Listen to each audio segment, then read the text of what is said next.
Hello friends, welcome to my channel Solving Questions with Gauri Ma'am. Doctor Homi Bhabha बाल वैज्ञानिक competition इस exam की तैयारी में हम सब लोग जुड़े हुए हैं। स्टैंडर्ड 9th के लिए हम आज एक एमसीक्यू सॉल्व करने जा रहे हैं।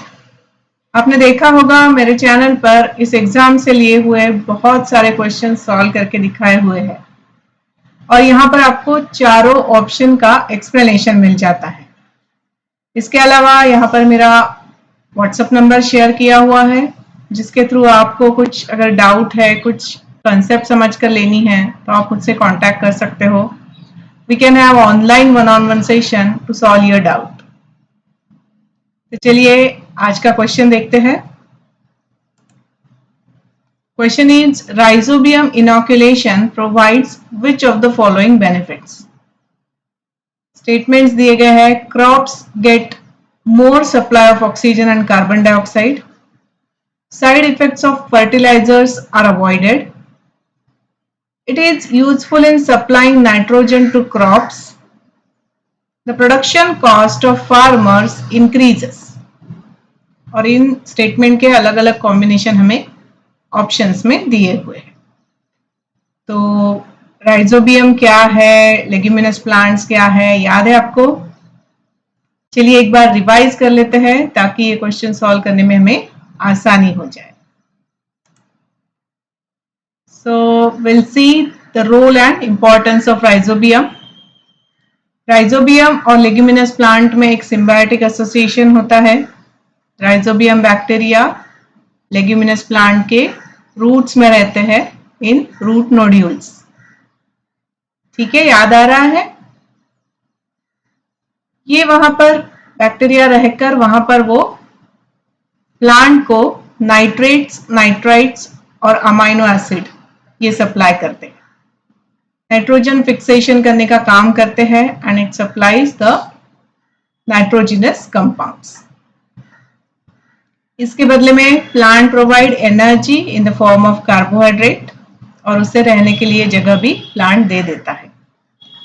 और इसी वजह से देखो जो प्लांट ये सिम्बायोटिक एसोसिएशन करते हैं उसमें देखो बीन्स, स्वीट पी, सोयाबीन, तो ये रिच इन प्रोटीन होते हैं, राइट? इनका प्रोटीन कंटेंट अच्छा होता है।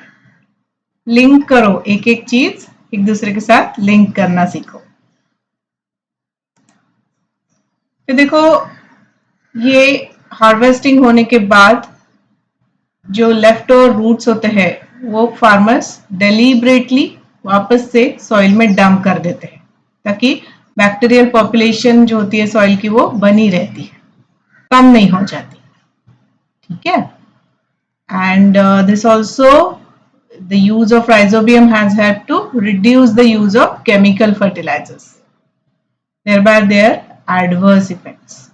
केमिकल फर्टिलाइजर्स यूज करने की जरूरत नहीं पड़ती है। नाइट्रोजनस सोर्स इन्हीं राइजोबियम बैक्टीरिया की तरफ से प्लांट को मिल जाता है। So it has also helped to reduce expenses on fertilizers and thus works to the benefit of farmers।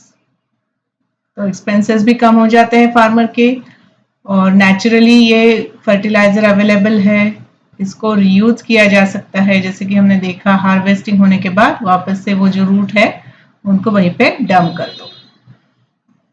तो ये सब फायदे हैं राइजोबियम इनोकुलेशन के।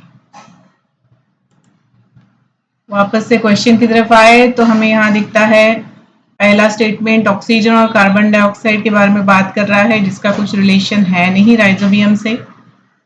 Side effects of fertilisers are avoided, ये करेक्ट है। इसके बाद देखो it is useful in supplying nitrogen to crops. हाँ, नाइट्रेट, नाइट्राइट्स, अमाइनो एसिड के फॉर्म में वो दे रहा है। So this is again a true statement. And the production cost of farmers increases कह रहा है फोर्थ स्टेटमेंट। तो इंक्रीजेस कहाँ, डिक्रीज हो रही है ना? और नेचुरल फर्टिलाइजर भी यूज किया जा रहा है तो कॉस्ट जो है वो डिक्रीज हो रही है। तो यहाँ पर देखो ये 2 और 3 करेक्ट स्टेटमेंट बन जाएंगे जो ऑप्शन सी में दिया हुआ है, राइट? तो ऑप्शन सी इस क्वेश्चन का सही आंसर बन जाएगा।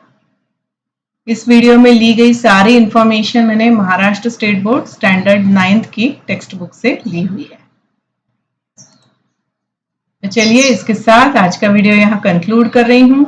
यहाँ मेरा मेल आईडी भी शेयर किया हुआ है और कमेंट सेक्शन भी है जिसके थ्रू आप मुझसे कांटेक्ट कर सकते हो। I request you to please like, share and subscribe to my channel and also to hit the bell icon. Thanks for watching.